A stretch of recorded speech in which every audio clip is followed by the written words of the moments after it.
প্ৰথমতে আমি আমাৰ পচন সাৰ বনাবলগীয়া গাঁতটোত ব্যৱহাৰ কৰিবৰ বাবে কিছু সামগ্ৰী পুৰি লৈ তাৰ ছাইখিনি ব্যৱহাৰ কৰিছোঁ আৰু তাৰপিছত বিভিন্ন গছৰ পাত আৰু পচনশীল অন্যান্য বস্তুবিলাক লৈ আমি সেই গাঁতটো পৰিপূৰ্ণ কৰি কিছুদিন ৰোৱাৰ পিছত যেতিয়া সেইবোৰ পচি যাব তাক পচন সাৰ হিচাপে আমি ব্যৱহাৰ কৰিব পাৰোঁ। আমাৰ বিদ্যালয়ৰে কিটচেন গাৰ্ডেনখনেই হওক বা ফুলনি বাগিচাখনেই হওক, সেই তাত সৰু সৰু গছ যিবিলাক আছে তাত বিশেষকৈ আমি পচন সাৰটো ব্যৱহাৰ কৰি যথেষ্ট উপকৃত হ'ব পাৰোঁ। লগতে আমাৰ বিদ্যালয়খনৰ চৌপাশটো এই বস্তুবিলাকেৰে যথেষ্ট লেতেৰা হোৱাৰ পৰা আমি আমাৰ বিদ্যালয়খনক বচাই ৰাখিব পাৰোঁ।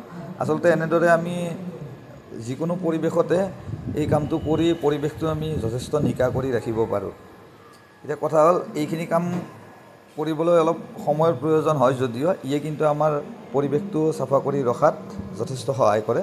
লগতে আমাৰ ঘৰত থকা ফুলনি বা বিদ্যালয়তে থকা ফুলনি হওক, তেনেকুৱা সৰু সৰু গছবিলাকত ৰাসায়নিক সাৰ ব্যৱহাৰ কৰাৰ পৰাও আমি ৰক্ষা পৰি থাকিব পাৰোঁ। আৰু ৰাসায়নিক সাৰে আমি জানো যথেষ্ট ক্ষতি কৰে, মাটিত থকা উপকাৰী অনুজীৱবিলাক নষ্ট কৰে।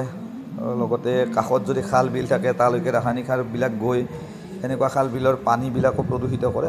আৰু পচন সাৰ ব্যৱহাৰ কৰি আমি তেনেকুৱা প্ৰদূষণ হোৱাৰ পৰাও আমি বাচি থাকিব পাৰোঁ। আৰু প্ৰদূষণ হোৱাৰ পৰা বাচি থাকিলে আমাৰ চৌপাশ সদায় নিকা হৈ থাকিব, পৰিষ্কাৰ হৈ থাকিব।